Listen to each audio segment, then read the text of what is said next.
আসসালামু আলাইকুম ওয়া রাহমাতুল্লাহ। বন্ধুরা সবাই কেমন আছেন? আশা করি ভালো আছেন। দেখুন, সংসদে মসজিদ নিয়ে এখন শুরু হয়ে গেছে আলোচনা। পুরো কথাটা শুনুন, তারপরে জবাব দেন।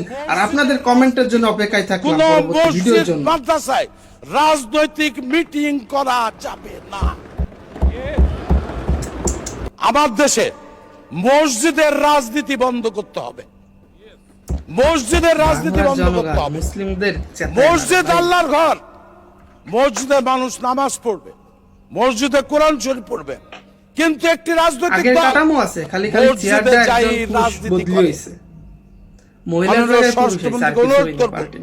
আইন পাস করার জন্য যাতে কোন মসজিদ মাদ্রাসায় রাজনৈতিক মিটিং করা যাবে না।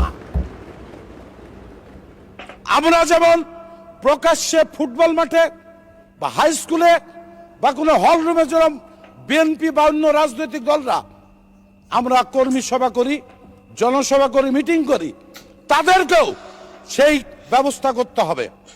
তারা মসজিদে মিটিং করতে পারবে না। আমার সাথে সবাই একমত কিনা জানি না। কথাগুলো শুনছেন? শুনতে থাকুন ভাই। মুসলিমদের মসজিদের দিকে নজর পড়ে গেছে। তারা তো উল্লেখ করতেছে জামাতরে। সাপোজ বুঝলাম, মসজিদে কিসের কথা কবে? তুমি জাহান্নাম থেকে জান্নাতে কেমনে যাবে, খালি তাই কথা হবে না। দেশ কিভাবে চলবে? মসজিদ একটা সামাজিক জায়গা, সেখান থেকে দেশ কিভাবে চলবে সেটা চলবে।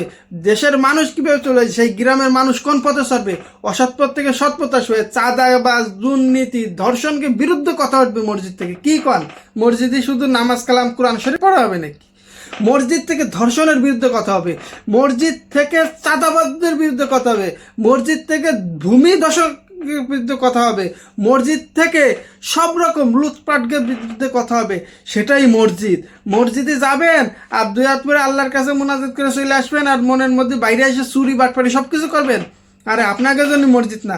আর আপনারা যাবেন মন্দিরই, আপনারা যাবেন গির্জায়, ওখানে যাই ইবাদত করবেন। কেন? আপনাকে চিন্তা তো লুটপাট, চাঁদাবাজি করা। এই জন্য মসজিদে সত্য কথা বলে যে সবাই ঠিক পেয়ে যাব তাই। আর গৃহপালিত পশুর মতন বর্তমান সরকার দলের সব নেতা কর্মীরা দেখি, একজন যদি ভুলও বলে তাও সবাই বলে ঠিক।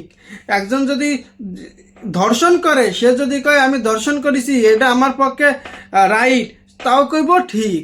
আর সাদাবাজরা যদি কয় সাদা না, এটা সমঝোতা, তাও কইব ঠিক। হাসিনারে পিটেছে জনগণে, দাবরা নিকাবানে পরনে কাপড় ধুয়ে পালাইছে। তোমাকে কপাল এর থেকে দুর্ভোগ হইব যদি মুসলিমদের মসজিদ নিয়ে কথা বলো। সাবধান। আপনার কমেন্ট